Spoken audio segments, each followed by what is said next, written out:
എന്തായാലും നിന്റെ ആഗ്രഹം പോലെ കുഴിമന്തിയിൽ വന്ന് പെട്ടല്ലോ. ഇതല്ലേ പറഞ്ഞത്?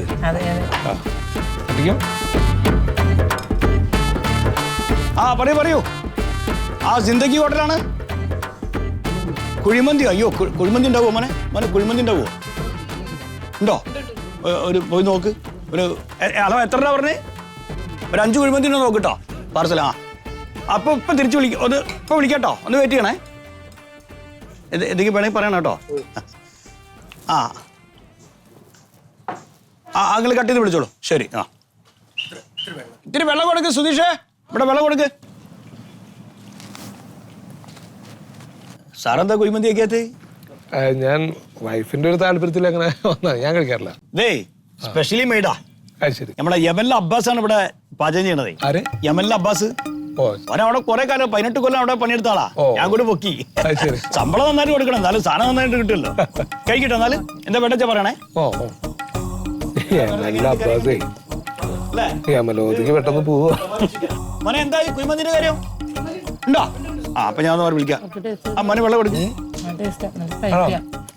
ഹലോ. കുഴിമന്തി ഉണ്ട്. എത്ര? 5 എണ്ണം അല്ലേ? അപ്പൊ നിങ്ങളൊരു 10 മിനിറ്റ് കൊണ്ട് ആളെ കൊണ്ട് വിട്ടോളി. ശരി. അബ്ബാസേ, 5 കുഴിമന്തി ഇട്ടോ പാർസലേ. എടാ, അച്ഛനെ കാണുന്നില്ല. മരുന്ന് വാങ്ങാൻ പോയതാ. അത് കുഴപ്പമില്ല. ചിലപ്പോ ആരെങ്കിലായിട്ട് സംസാരിച്ചൊക്കെണ്ടാവും. എന്താ എന്നാലും 2 മണിക്കൂറായില്ലേ? ഇല്ലല്ല, എനിക്ക് എന്തോ മനസ്സിനൊരു. ഞങ്ങളിപ്പോ എത്താം. വേഗം വരണേ. ശരി ശരി. എന്താ? അമ്മയാണ് അച്ഛൻ മരുന്ന് മേടിക്കാൻ പോയിട്ട് ഇതുവരെ എത്തിയിട്ടില്ലാന്ന്. ആരെങ്കിലും പുറത്തു പോയാൽ പിന്നെ അമ്മയ്ക്ക് ടെൻഷനാ.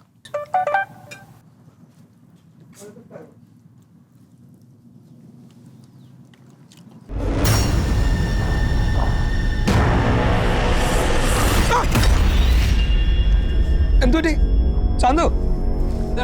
എന്തുപറ്റി ചാന്ദിനി?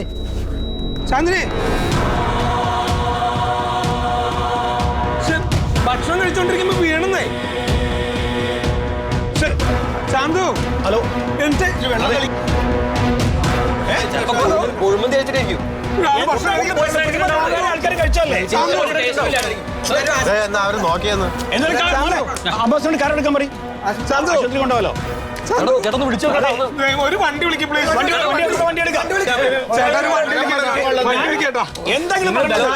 നമസ്കാരം സുഹൃത്തുക്കളെ. ഇതാ സിന്ദഗി ഹോട്ടലിൽ കുഴിമന്തി കഴിച്ചാണ് ചേച്ചിക്ക് ഇൻഫെക്ഷൻ ആയി. ഫുഡ് കിടക്കുകയാണ്.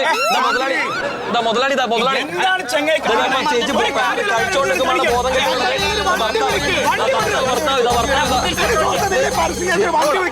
മുതലാളി കഴിച്ചോണ്ടിരിക്കുമ്പോൾ